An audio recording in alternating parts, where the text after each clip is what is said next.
Good Gertie gravy. What time is it? There we go. Today is Saturday, February 13th, 2021. It's 3:39 p.m. My name is Jared Earl Casey, and I'm here at my apartment in Midvale, Utah. Thanks for joining me. Oh, look, I just got in from the rain. Well, it's kind of sort of like a rainy snow, not quite sleet. Not quite snow. It's pretty wet. It's a pretty wet snow. I just did a little trek to the hospital to pick up my prescription. I tried to have my prescription routed to a closer pharmacy, but they don't stock my medication. So it's kind of a more rare medication. And so, they don't have it at every pharmacy. So I have to go all the way to the University of Utah Hospital Pharmacy. And I took the 525 bus that just turns into the 213. I just took that the whole way. So it takes about an hour and a half each way. So I slept in this morning. I woke up at 7:11. Oh, thank heaven. And I thought about calling my friend Amanda to do yoga, but she's in Las Vegas and she's an hour before us. And it's Saturday and she loves to sleep in. So I thought, well, she won't be awake. I don't want to just be awake by myself. So I'm going to go back to sleep. So I made my bed and I came out here and I slept on the couch. There's the evidence right there. With Charlotte. And I ended up sleeping until about 11 a.m. Woo, which is crazy because I went to bed at 9 p.m. So I had a lot of sleep last night, but I feel totally okay with that. So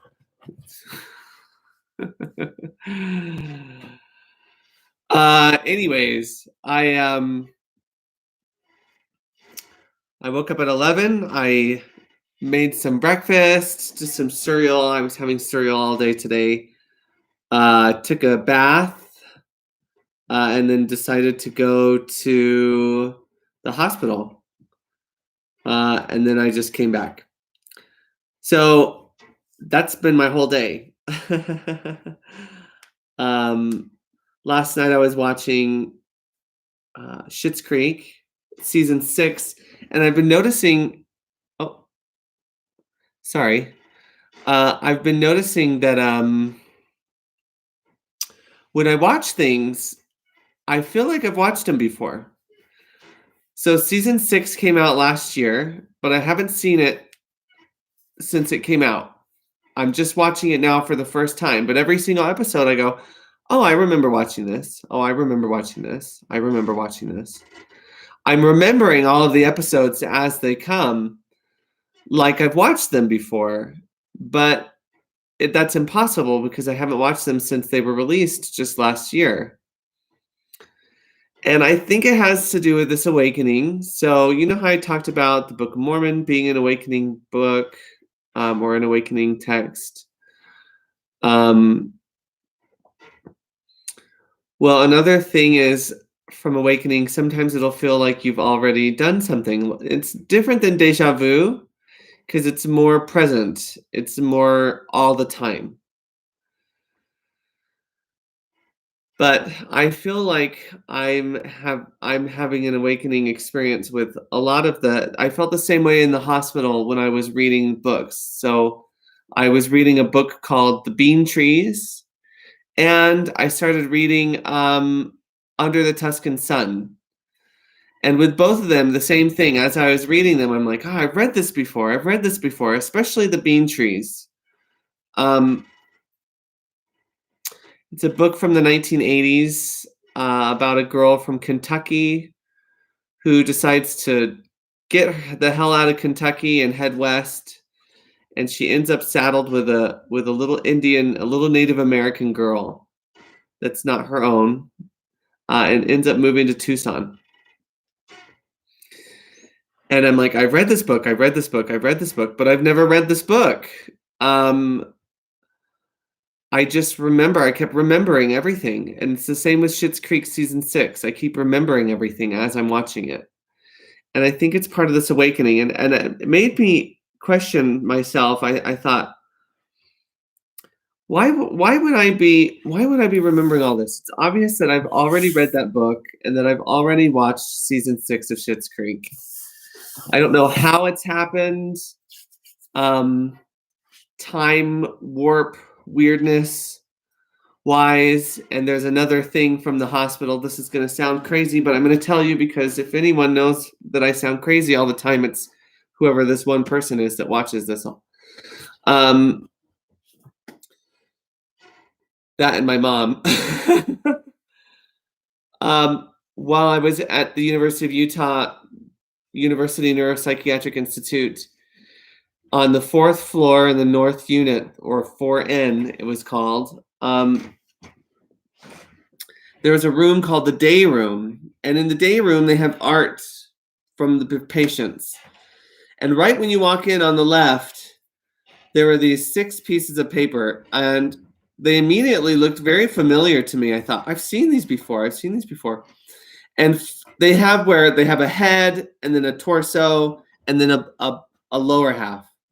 And if you've ever seen those things where you turn and you pick a head, and then you go and you pick a torso, and then you pick a lower half, and it kind of puts it together. So it was kind of like that, but it was a drawing. And finally, there was a lower half of someone like this with a baseball bat and a sack full of cash. And then there was a torso that was a hoodie that said hello. And then there was a head of a monster eating someone. And they were drawn in pen, P-E-N, or ink. And finally, I realized that I'm the one who had drawn those. I drew those when I was in grade school. And we did it at school. They had us fold paper into thirds, and on one of them we'd draw a head, and on one of them we'd draw a torso, and on one of them we'd draw a lower half. We had 3 pieces of paper each folded into thirds. And then we'd pass them around, and we'd get someone else's head, and we'd draw a torso, and we'd get someone else's torso, and we'd draw a lower half, and we'd get someone else's lower half, and we'd draw a head. And then we'd trade them again. So it was from an art project like that, but it was my drawing. And I thought, okay, I felt like I was in the Twilight Zone. I feel like I've been here before.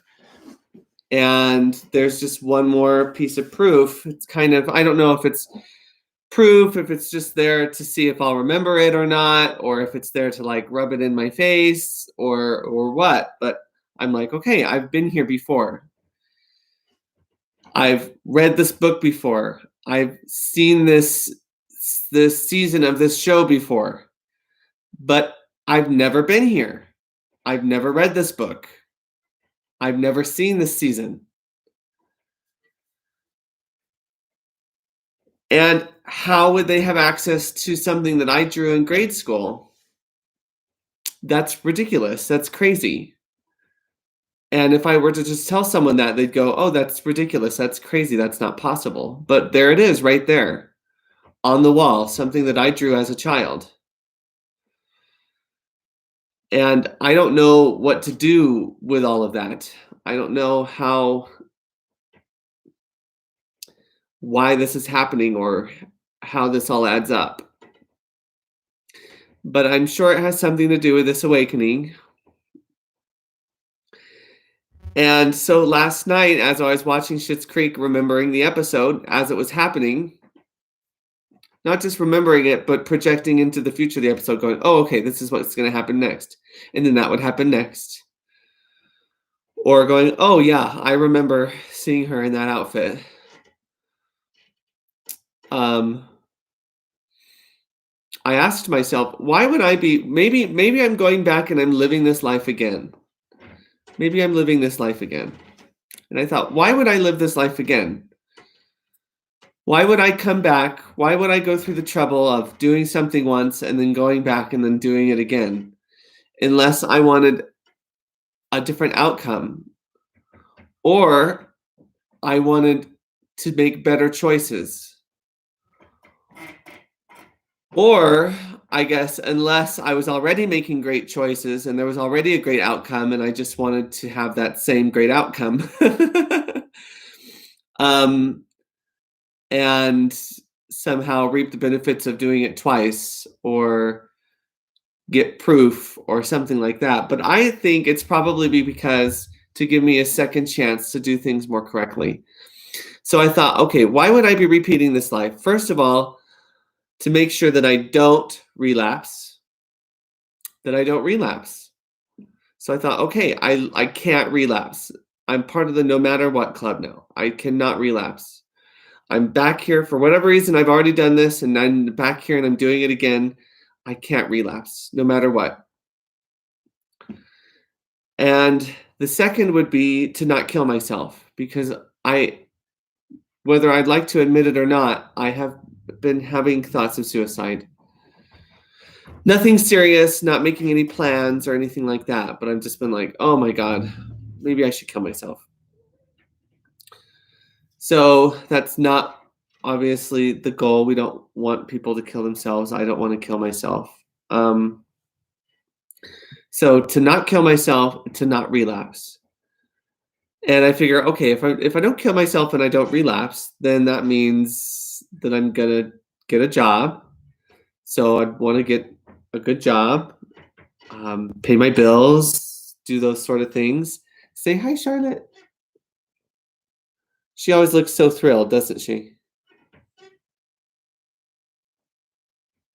Yes, she does. What's up?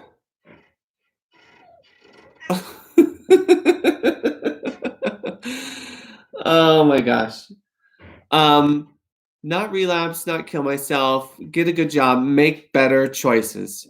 Oh, so some better choices, and I've been doing the opposite of this last 3 days, but eating more healthy, exercising, making better financial choices, those sorts of things.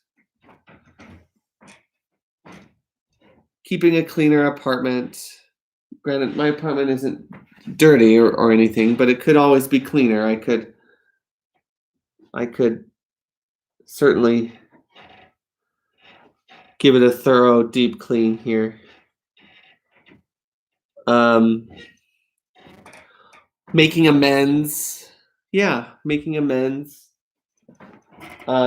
Helping others, volunteering, or just finding another way to give back, maybe by being a sponsor or something like this.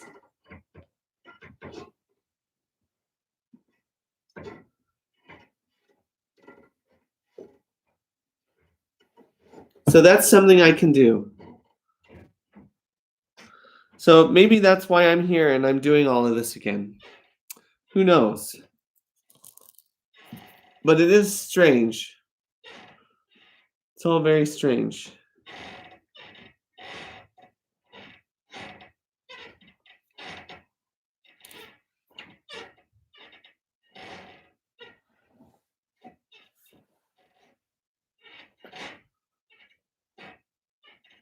Okay.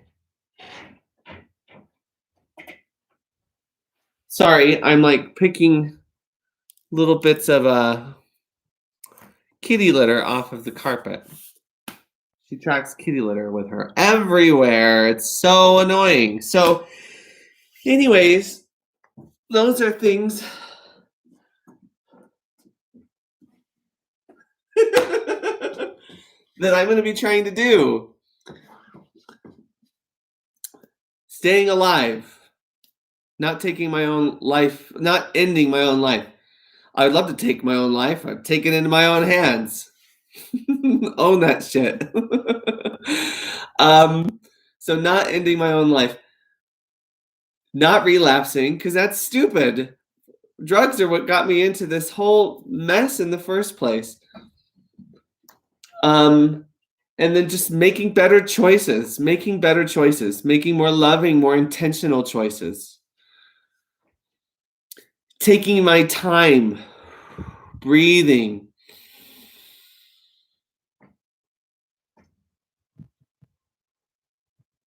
Breathing. Helping others. Mending relationships. Mending my life. And taking action, being successful.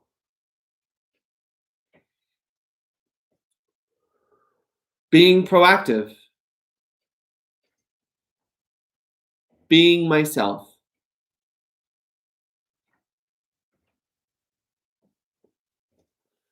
So that's kind of how I feel about that. Although I do think I need to start seeing more things through, having more follow through. Both of those books, I picked them up, I began reading them, and then I put them down and I didn't stop reading them. So now I think I need to order Under the Tuscan Sun and The Bean Trees so I can finish what I started and finish reading those books. And I'm going to finish watching season 6 of that show, Schitt's Creek, it's called. Schitt's Creek. And things like this. Yeah. So anyways, I'm going to go throw this kitty litter away real quick. I'll be right back.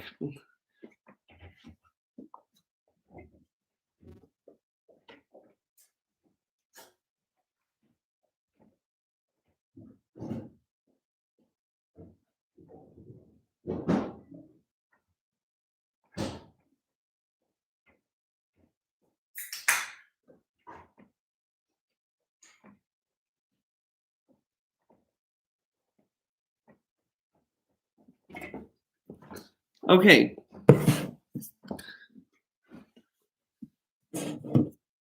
Pamplemousse LaCroix.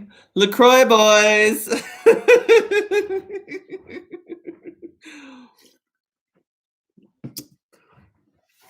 Okay, once again, I did not go through and find where we were, but I have something to admit.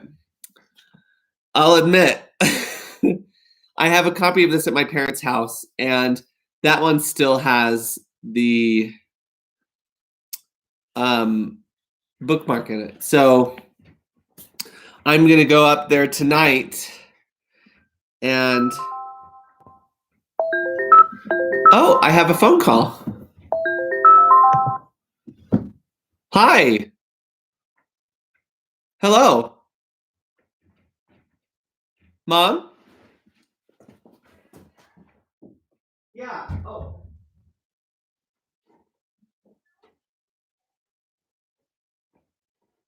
Oh, okay. Can you hear me? I can hear you. Okay. That's okay. I tried answering with my laptop, so I'm gonna hang up.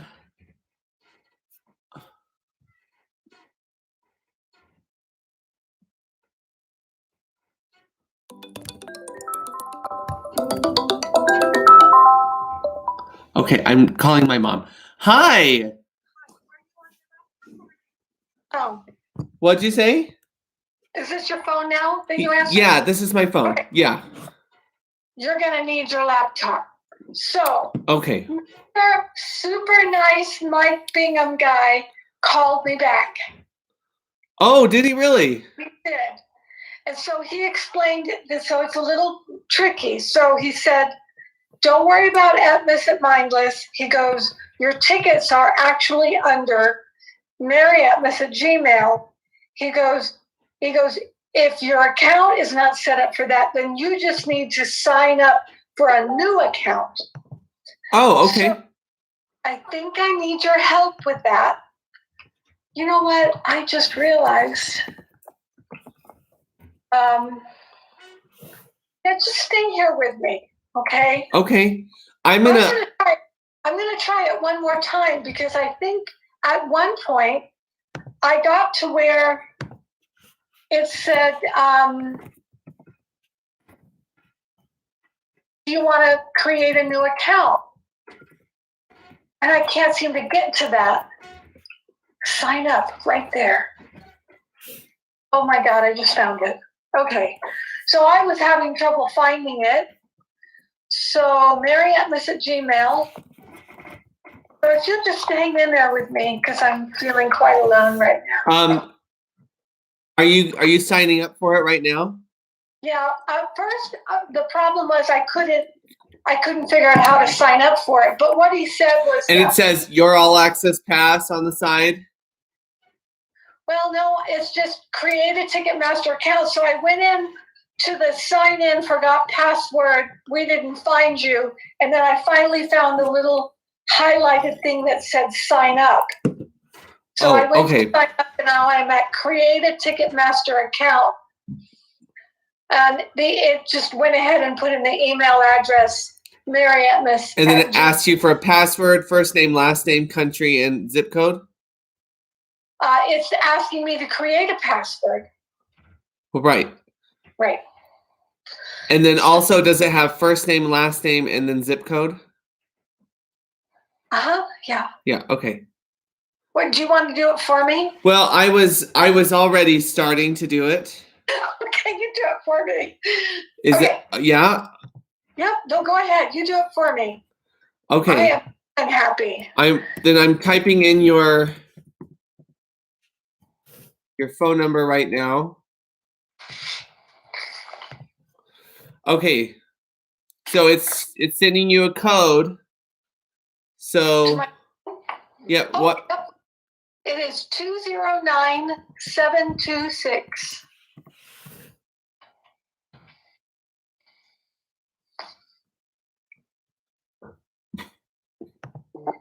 Okay. Ticketmaster. So here we go. We're in. Okay, so he said, okay, let me go back to the instructions. Okay. Log in with your email. Follow the prompts to create a password. Okay. Open your Utah Jazz plus Vivid Arena app. Oh, okay. Do you have a Utah Jazz Vivid Arena app? I guess you have to download the app. So there must be something there where you can download the app. Okay.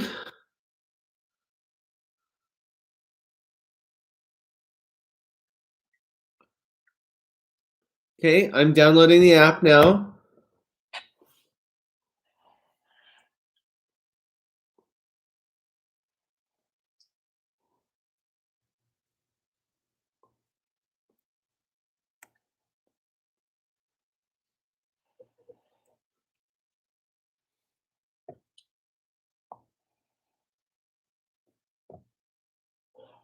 And then there's more instructions. So. Okay, I just opened the Utah Jazz Vivint Arena app. Okay, it says select tickets, and then select my tickets.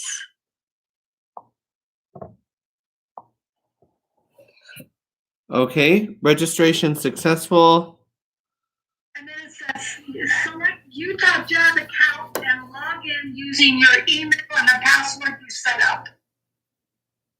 And so they said what that does is that links the account and the app. Okay, so I'm logging in. Sign in to Ticketmaster.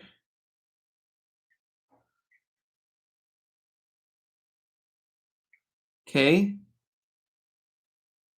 Mary@Miss@gmail.com. And what was the password? Okay, it's Utah, but the A isn't the at, is the circle at. Okay, and then Jazz, same thing. 1 exclamation. So UT, the @H, J @ZZ1, and then an exclamation, right? Yep. Okay, I was just Okay, So I just logged in. Okay. And it says you're now, it just says your account and app are now linked and your tickets will be available in the app. So they must be there somewhere. They said what they do is you pull it up on the app to scan in. So you should be able to set up for that now. Is that on your desktop? Tickets? No, it's on my phone. Okay. So you should have the tickets.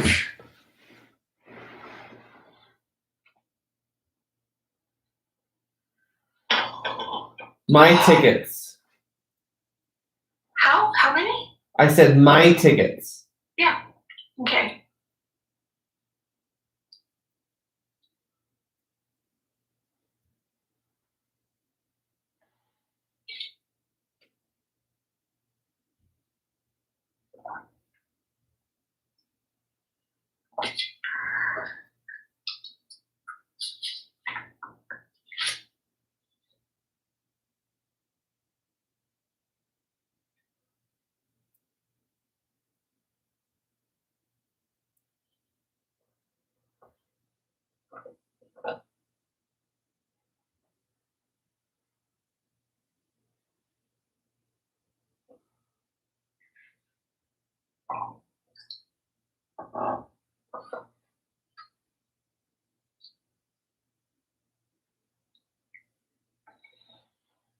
Okay. Oh, no. You have not yet purchased or received tickets for any jazz events. It says. That's okay. Let me just look. My tickets.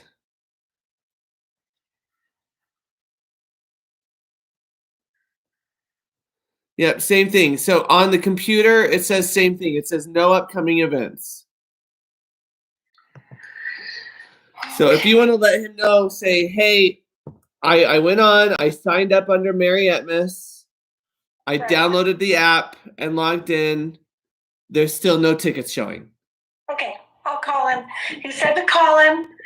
He said he may not answer, but he'll call me right back. He was really nice. So okay. I'll call him. We're making progress. So have him make sure that they're under Marietmus, because if they're under something else, maybe he can transfer them over and then they'll show up. Well, he insisted that's what they would be under. Okay. So, okay. All right. So, so this is what's kind of awkward because I tell you what, why don't you call him? No, I'll call him and I'll give him your phone number and I'll have him call you because you pulled it up on your phone. Okay. Does that make sense? Call him and tell him what's going on and tell him that I'm the one who downloaded it because I'm the one that's good with technology or whatever. Right. And yeah, so I'll do that and I'll give him your phone number. So watch for that. His phone number is 325-7221. So that's what you'll see when it comes up. Okay, sounds good. Okay, thanks. All right, I love you. I love you too. Bye. Okay, bye. I forgot that this was still running. Oh my gosh, I'm so sorry. So thank you. We're just trying to arrange tickets for the jazz game tonight. So she bought them and she can't get a hold of them. And she's not very good with her technology, and the email address is different and all sorts of things. But anyways, let's go ahead and read lesson 13. If you'll remember yesterday, it said, I'm upset because I see a meaningless world. Today we say a meaningless world engenders fear. Today's idea is really another form of the preceding one, except that it is more specific as to the emotion aroused. Actually, a meaningless world is impossible. Nothing without meaning exists. However, it does not follow that you will not think you perceive something that has no meaning. On the contrary, you will be particularly likely to think you do perceive it. Recognition of meaninglessness arouses intense anxiety in all the separated ones. It represents a situation in which God and the ego challenge each other as to whose meaning is to be written in the empty space that the meaninglessness provides. The ego rushes in frantically to establish its own ideas. They are fearful that the void may otherwise be used to demonstrate its own impotence and unreality, and on this alone it is correct. It is essential, therefore, that you learn to recognize the meaningless and accept it without fear. If you are fearful, it is certain that you will endow the world with attributes that it does not possess and crowd it with images that do not exist. To the ego, illusions are safety devices, as they must also be to you who acquaint yourself with the ego. The exercises for today, which should be done about 2 or 3 or 4 times for not more than a minute or so each time, are to be practiced in a somewhat different way from the preceding ones. With eyes closed, repeat today's idea to yourself. Then open your eyes and look about you, slowly saying, I am looking at a meaningless world. Repeat this statement to yourself as you look about, then close your eyes and conclude with, a meaningless world engenders fear because I think I am in competition with God. You may find it difficult to avoid resistance in one form or another to this concluding statement. Whatever form such resistance may take, remind yourself that you are really afraid of such a thought because of the vengeance of the enemy. You are not expected to believe the statement at this point and will probably dismiss it as preposterous. Note carefully, however, any signs of overt or covert fear which it may arouse. This is our first attempt at stating an explicit cause and effect relationship of a kind which you are very inexperienced in recognizing. Do not dwell on the concluding statement and try not even to think of it except during the practice periods that will suffice at present. A meaningless world engenders fear. I am looking at a meaningless world. I am looking at a meaningless world. I am looking at a meaningless world. A meaningless world engenders fear because I think I am in competition with God. All right. I gotta go. My mom's calling me back again. I love you so much. Have a great day.